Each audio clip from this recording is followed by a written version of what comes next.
आज इस वीडियो की शुरुआत एक सवाल से करेंगे और सवाल हम नहीं पूछेंगे, सवाल सारण की जनता के तरफ से है और रोहिणी आचार्य के लिए है। रोहिणी आचार्य के लिए एक सवाल है कि 15 दिन बीत गए, कहां हैं आप।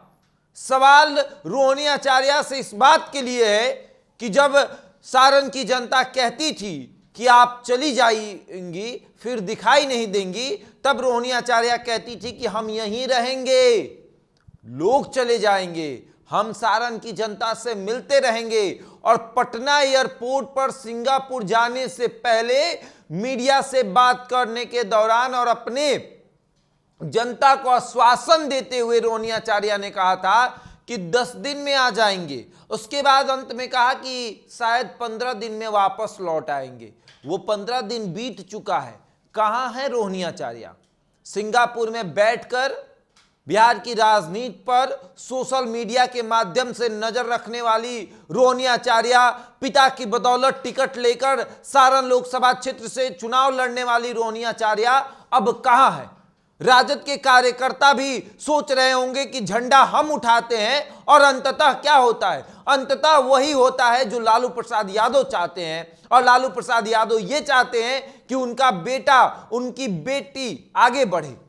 अंततः सारण से आप कितना भी मेहनत कर लीजिए, आप पाटलिपुत्र लोकसभा से कितना भी मेहनत कर लीजिए, लेकिन लालू परिवार ही यहां से चुनाव लड़ेगा। रीतलाल यादव के साथ क्या हुआ, क्या सारण में कोई और संघर्ष नहीं कर रहा था, लेकिन अंततः लालू प्रसाद यादव अपने परिवार के सदस्य को वहां से चुनाव लड़ाने के लिए अपनी बेटी को सिंगापुर से बुलाकर और जनता के सामने रख दिया और ये कहा जनता को कि इस बेटी ने मुझे जीवन दान दिया है। सच्चाई ये है कि आपकी बेटी ने आपको जीवन दान दिया है, लेकिन सारण की जनता क्या करे।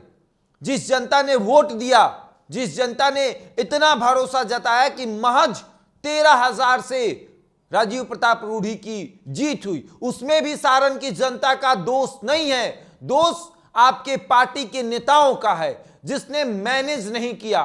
दोष तेजस्वी यादव का है जिसने यह प्रयास नहीं किया कि रोहिणी आचार्य की जीत हो। लेकिन अब बदला सारण की जनता से ली जा रही है। सारण की जनता अब ये तो सोच रही होगी ना कि हम किस मुंह से राजीव प्रताप रूढ़ी के पास जाएंगे ये कहने कि आप काम करवा दीजिए, हमारे पीछे कौन है।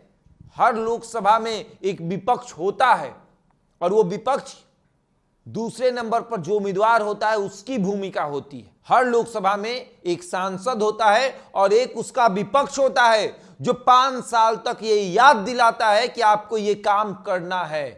लेकिन सारण की जनता का दुर्भाग्य है, न 2014 में उसे विपक्ष मिल पाया, ना 2019 में उसे विपक्ष मिल पाया और ना ही 2024 में उसे विपक्ष मिल पाया।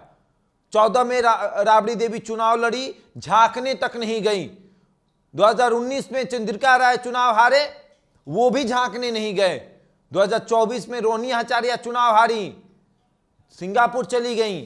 विपक्ष कभी मिला ही नहीं सारण की जनता को। सारण की जनता करे तो क्या करे, उसकी आवाज कौन बनेगा।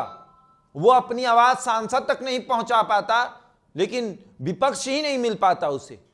और वो सारण की जनता रोहिणी आचार्य को ढूंढ रही है कि 15 दिन बीत गया, अब कहां है।